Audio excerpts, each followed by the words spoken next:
Maulang umaga sa ating mga ka-Surge TV. Tara, biyahe tayo ng Manila ngayon. Maulan talaga. May biyahe tayo ngayon sa Manila. Kahit na maulan, sige, banat pa rin. Lakas ng habagat, oh. Kaya nang madaling araw, kahapon pa, muulan na dito. Hanggang ngayon, muulan pa rin. Sana walang bahay yung dadaanan namin. Kita-kita sa Manila, guys. Grabe, dito pa lang. Di pa kami nakakalayo masyado. Baha na agad. Dito lang yan sa part ng Subic, Zambales. Grabe ang taas na agad ng tubig dito sa part ng Subic.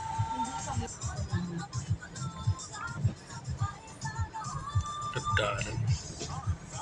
Kailangan mo ka, inbornalit ka na. Huwag ka i-video. Gagdalan mo ni. Walter Mart at Subic. Talaga kasi ito eh. Why? Nagapot ka ba? Dito pa lang sa Walter Mart, baha na.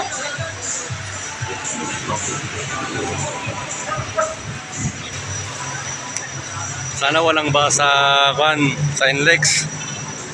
Okay, dadaan kami ng SCTEX. To NLEX na kami dadaan. Tapos Skyway. At diretso kami ng airport kasi ngayon. Sana walang baha na madadaanan. Dito pa lang sa part ng Subic, Zambales, baha. Harap ng Walter Mart ito. Walang baha na.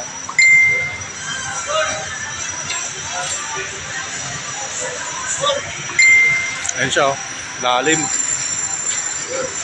Mga kotse hindi na makadaan. Mga mabababang mga sasakyan. Marami nga tumirik. Nadaanan namin daming tumirik na kotse dun sa part ng Pan-North. Yan. Ito ang sitwasyon niya dito sa Subic, Zambales. Lalim. Baha, nakulong yung tubig dito.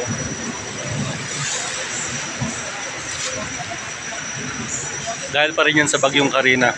Actually sa Karina, alam ko palabas na yan. Habagat na lang kung tumitira ngayon dito sa part ng Zambales.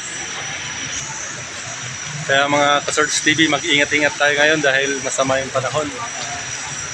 Lalo nga sa mga kapareho kong driver, ingat po tayo sa daan. Update ko kayo pag nasa airport na ako. Kami pala. Kasi atid namin yung pasahero nung sinundo ko last time. Ayos, Ben. Bina yung shakies. Shakies. Baha. Kedalam. Nay, tayo motor ni. Nay kanal sapay. Ingatan natin ang butyo na tap ng masarak ng titanong. Oh my God.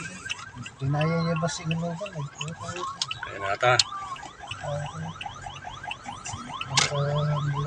Ay, nagadalungan niya. Ay, timirik dito eh. Ay, tirik. Kasi mo tisbimi yan. Pwede pati Baha mo dito yan. pwede pati Amerikano dito. Tapos dito. Ang pagtaroon ng drainage na siguro. Ano, nagadalungan. Tani nga ito daming alogan.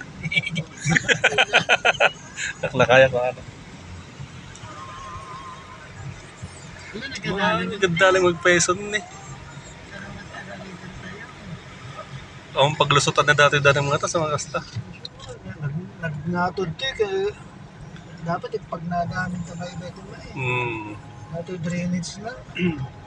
May dinayad mo lang, gininayad ka lang ka, wala pa. Nayad ba ang sarili pag propeller na Kasta lang. No.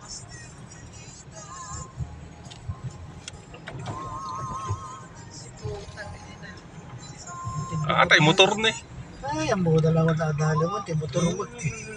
Siyempre, nagkapagpanda piman na eh. Hindi, ako. Naslip na makina nun eh. Nice. Kasi dapay. Lord have mercy.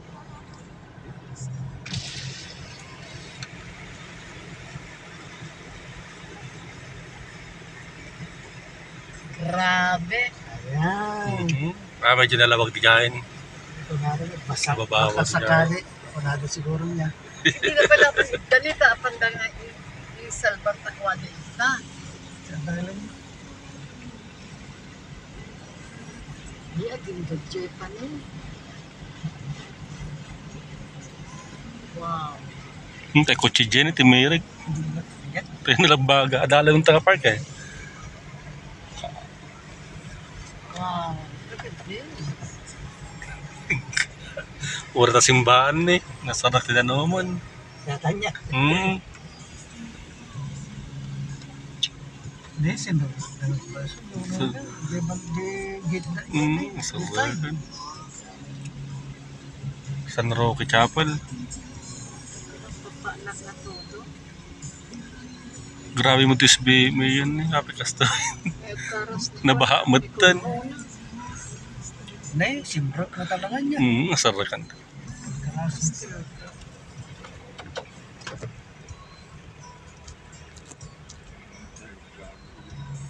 Baglang tababaw ito. Nalusutan tayong gal. Ayos.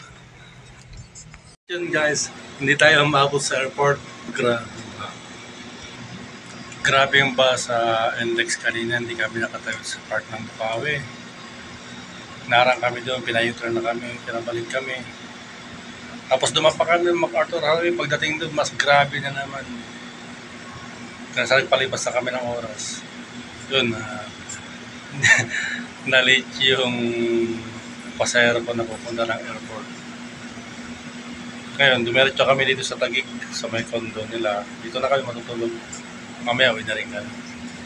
Palipas lang kami ng oras, tulog saglit. Baka before lunch or after lunch, uwi na kami sa Nurses San Paris. At yun guys, pauwi na tayo. Nandito tayo sa kabahan ng EDSA. Kailan nakauwi, hindi kami nakarating ng airport kahapon. Naharang kami ng baha. Pauwi na kami, papunta ng Zambales. Passable na yung mga daan ngayon, lalo na sa NLEX. Lang guys. Bye.